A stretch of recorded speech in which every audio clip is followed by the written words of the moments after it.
to return her car to a car lot the next day? You ever told anyone this story? I told my wife. You told your wife? Yeah. So she would have known this? Yes. And since it's kind of important what happened with her car, presumably she would have told the police this story as well. I don't know. Now, when you talked to the police once and then twice, and then when you were deposed by attorneys before us, you never told anyone this story about you and Theresa Greene taking a car back to a car lot. Isn't that correct? Yeah. So this is the first time that you've told anyone about this? It is, yes.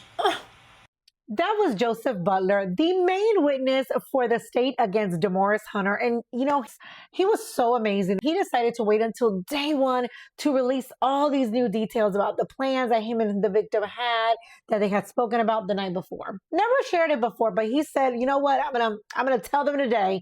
And that's what we just heard. Now, if you have been following this case, Demorris Hunter is facing murder charges for allegedly taking the life of Theresa Greene back in May of 2002. Now, what's interesting is that he's already serving a life sentence in California for 2 murders that he was found guilty of, but he's made it clear that this one he did not commit. Now, according to the prosecution's opening statement, she passed in May of 2002 after a party that Joseph had in his home. Now, Joseph states it wasn't a party, it was like a little get together. She worked at the hospital where also Joseph's wife worked, and everyone that lived in those apartments, they all worked in the hospital one way or another because essentially it was corporate, they were all corporate apartments. That night, Theresa, the victim, arrives with Mr. Hunter to that get together. However, according to Joseph, she was drinking, she got extremely drunk, Mr. Hunter was not drinking, and well, they got a little rowdy. The wife goes to sleep because she's got to work the next day. She comes out and she's like, y'all got to turn it down. And they turn it down, but apparently it was not low enough. She comes out again. And at this point, Joseph is like, y'all got to go. My wife is getting upset. We're getting loud. Y'all got to go. And apparently Theresa, for no reason, that's according to the prosecution, for no reason, went up to him and slapped him. And he slapped her back. And well, they got into a little scuffle, but nothing negative. He was like, y'all got to go to bed. Apparently, he kind of defending and saying, why did you hit him, etc. They get into a scuffle and they all fall down the stairs. Mr. Hunter here and the victim. Now, according to the prosecution, the following day, Mr. Hunter knocks on Joseph's door and says, I need you to follow me in this white van. I'm going to drive Theresa's car and please follow me. Okay, and he did. And he drops off the car to Walgreens, and Joseph makes it clear he never saw Theresa that night. She never got out of the car. So when he gets out of the vehicle, he gets in the white van. Joseph looks at Demorris here and is like, where's Theresa?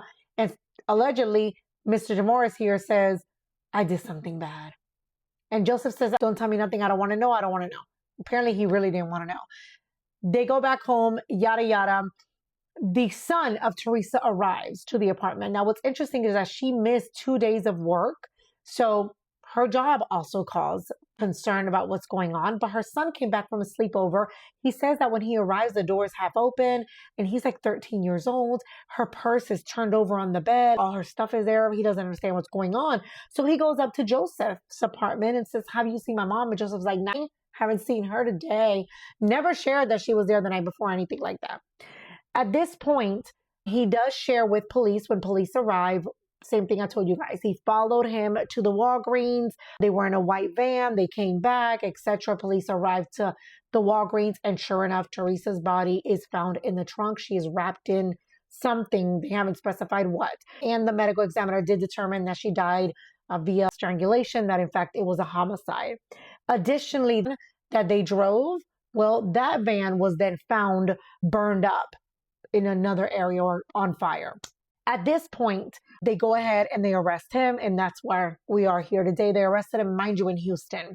Now, the defense states, hold on a second. Now, there is no evidence tying Mr. Hunter to any of this. None, nada, zilch.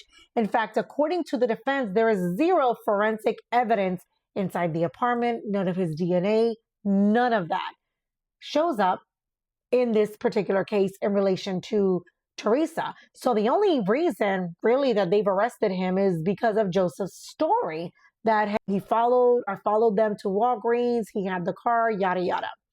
He goes on to share, the defense team states very specifically that Theresa literally lived in that apartment complex. She had attended that party, even though Joseph says it was a get together, and she was extremely drunk. She was so drunk that they're going to have someone testify stating that she easily could have died of alcohol poisoning that particular night. He then shares that the night that all of this happened, that Theresa did slap Mr. Butler. Mr. Butler slapped her right back, to the point that she was going after him. In fact, that night, he was not okay that his wife was like, it's too loud. No, quite the opposite. He was slamming doors, yelling at his wife, pissed off that they could not enjoy themselves. Outside, there was a scuffle, and unfortunately, that is when Mr. Hunter and Theresa all fell down the stairs. However, Theresa went into the apartment with Mr. Hunter. And later on that particular night, Joseph's stepdaughter actually knocks on the door to check on Theresa because she knows what's going on. And Mr. Hunter here says, I'm not going to allow you to come in. She's still very upset. She's trying to calm down, etc. What's interesting is that the stepdaughter of Joseph actually is calling the brother and telling the brother, please come over, because she was worried that her stepfather was going to do something to her mother.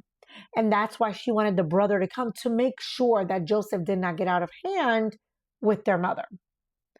Now let's go into the first witness. Y'all heard it was Joseph. He's all over the damn place. However, he shares that particular night, again, it was not a party, it was a get together, that yes, she was drinking a lot. He drank a little bit, but that Mr. Hunter here didn't drink at all. And that while she did slap him, he did not hit her back. He just kind of tapped her and was like, okay, now you got to go to bed. And that he actually ended up getting in a scuffle with Mr. Hunter here. And that again, he was woken up at 7 a.m. to follow that car. And that when the police came, he told the police everything. When it's the defense team's turn to ask questions, one of the things he calls out is the fact that he said he only knew Theresa for a couple months. However, he knew Theresa for 2 to 3 years. Additionally, he did not allow them to do a DNA test on him at all. Apparently, Mr. Hunter here had no issues with getting a DNA sample. But Joseph said, absolutely not. I'm not giving you a DNA sample. So they were not able to ever compare any type of DNA to Joseph. Also, he does, the defense team does confirm that the daughter calls the brother because she was scared that Joseph was going to do something to the mother. Then the entire time, the defense is stating, you knew this. So according to you, you followed him in the car. According to you, you were driving this van. You didn't tell police anything. You didn't call police. You didn't say, I'm concerned. None of that. No, I was not going to get involved. I didn't want to do what I'm having to do here today. Even when he saw the son, he was like, well, I haven't seen your mom today. Did not tell him, well, your mom was here last night. That was the last time I saw her. Did not give the son any details. Yes, that's correct. Now, in the next video, I'm going to go over the wife's testimony. We still don't have because she got sick and she had to be on Zoom. I'm going to go into that testimony as well as the doctors and the detectives. They go over all of the details in relation to Theresa's death. What are your thoughts so far? I don't know about this one. Talk to you soon.